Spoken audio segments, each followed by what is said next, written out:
മഹാദേവന്റെ അനുഗ്രഹം എല്ലാ ഭക്തരിലും നിറയട്ടെ. ഭക്തരെ, തെറ്റുകൾ പറ്റുമ്പോൾ പഴിക്കാൻ ഒരുപാട് പേരുണ്ടാകും. എന്നാൽ അവരാരും തന്നെ അതിൽ നിന്ന് കരകയറാനുള്ള ഊർജം നൽകില്ല. അത് നിങ്ങൾ തന്നെ കണ്ടെത്തുകയേ മാർഗമുള്ളൂ. ആലോചിച്ചു മാത്രം ജീവിതത്തിൽ ഓരോ ചുവടും മുൻപോട്ട് വയ്ക്കുക. സത്യവും നന്മയും തേടി നിങ്ങൾ ലോകം മുഴുവൻ അലഞ്ഞാലും അത് നിങ്ങളുടെ ഉള്ളിലല്ലാതെ വേറെ എവിടെയും കണ്ടെത്താൻ കഴിയില്ല. ഭക്തരെ, ചെറിയ ചെറിയ കാര്യങ്ങൾക്ക് നിങ്ങൾ കാണിക്കുന്ന മുൻകോപം മുൻപോട്ടുള്ള വഴികളിൽ തടസ്സം സൃഷ്ടിക്കുക മാത്രമല്ല, മറ്റുള്ളവരുടെ മനസ്സിൽ വെറുപ്പും വൈരാഗ്യവും ഉണ്ടാക്കി വയ്ക്കുകയും ചെയ്യും. ഭക്തരെ, രണ്ടു കാര്യങ്ങൾ എപ്പോഴും ശ്രദ്ധിക്കുക. അതിലൊന്ന് സഹായിച്ചവരെ മറക്കാതിരിക്കുക, മറ്റൊന്ന് വിശ്വസിച്ചവരെ വഞ്ചിക്കാതിരിക്കുക. സ്നേഹിക്കുക. സാഹചര്യം മാറുമ്പോൾ ഒഴിവാക്കുന്നവരെയോ അവഗണിക്കുന്നവരെയോ അല്ല, ഏത് സാഹചര്യത്തിലും കൂടെ നിൽക്കുന്നവരെ. സംസാരം എന്നത് ബന്ധങ്ങളുടെ ഹൃദയസ്പന്ദനമാണ്. എപ്പോൾ അത് ഇല്ലാതാകുന്നുവോ അപ്പോൾ മുതൽ ബന്ധങ്ങളുടെ ശക്തി കുറയുന്നു. ദേഷ്യവും സങ്കടവും നിയന്ത്രിക്കാൻ കഴിയാത്തവരെ അകറ്റി നിർത്തരുത്. കാരണം അവരുടെ സ്നേഹം അത്രത്തോളം സത്യവും അതിലില്ലാത്തതുമായിരിക്കും.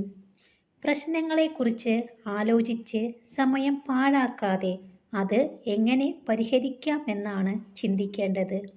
ഭക്തരെ, ജീവിതം നീണ്ടു നിവർന്ന് കിടക്കുന്നു എന്ന് കരുതാതിരിക്കുക. ഇപ്പോഴത്തെ നിമിഷം മാത്രമാണ് നമ്മുടെ ജീവിതം. തോൽവിയിൽ 1000 പാഠങ്ങൾ നിങ്ങൾക്ക് പഠിക്കാനുണ്ടാകും. എന്നാൽ വിജയത്തിൽ ഒരൊറ്റ പാഠം മാത്രമേ ഉള്ളൂ. ആത്മവിശ്വാസം വിജയത്തെ കൊണ്ടുവരുമെന്നതിൽ അർത്ഥമില്ല. പക്ഷേ അത് നിങ്ങൾക്ക് വെല്ലുവിളികളെ നേരിടാനുള്ള ശക്തി നൽകും. ഭക്തരെ, നിങ്ങളുടെ ജീവിതം വളരെ ചെറുതാണ്. സ്നേഹിക്കുന്നവരെ സ്നേഹിക്കുക, അല്ലാത്തവരെ മറക്കുക. സംഭവിച്ചതിനെല്ലാം ഒരു കാരണമുണ്ടാകും. നിങ്ങളിൽ നിന്ന് ഓടി ഒളിക്കുന്നവരെ വെറുതെ വിടണം. ഓടിക്കിതയ്ക്കുമ്പോൾ നഷ്ടപ്പെട്ടതിൻ്റെ വേദന അവർ തിരിച്ചറിയും. ഭക്തരെ, സങ്കടം നൽകിയ കാലത്തെ മറക്കുക. പക്ഷേ അത് നൽകിയ പാഠം ഒരിക്കലും മറക്കരുത്. ഓരോ വേദനകളും ഓരോ പാഠങ്ങളാണ്. നിങ്ങളുടെ താഴ്ച കാണുമ്പോൾ ചിരിക്കുന്നവർ നിങ്ങളുടെ ഉയർച്ച അത്രമാത്രം ഭയപ്പെടുന്നു. നിങ്ങളെ ബാധിക്കാത്തതോ നിങ്ങളുടെ നിയന്ത്രണത്തിലല്ലാത്തതോ ആയ കാര്യങ്ങളെക്കുറിച്ച് ചർച്ച ചെയ്യുകയും തർക്കിക്കുകയും ചെയ്യുന്നതിനു പകരം വിട്ടുകളയാൻ പഠിക്കുക. അത് സമാധാനം നൽകും. ഭക്തരെ, അലസത ലക്ഷ്യത്തെ കൊല്ലുന്നു. അസൂയ സമാധാനത്തെ കൊല്ലുന്നു. കോപം അറിവിനെ കൊല്ലുന്നു. ഭയം സ്വപ്നങ്ങളെ കൊല്ലുന്നു.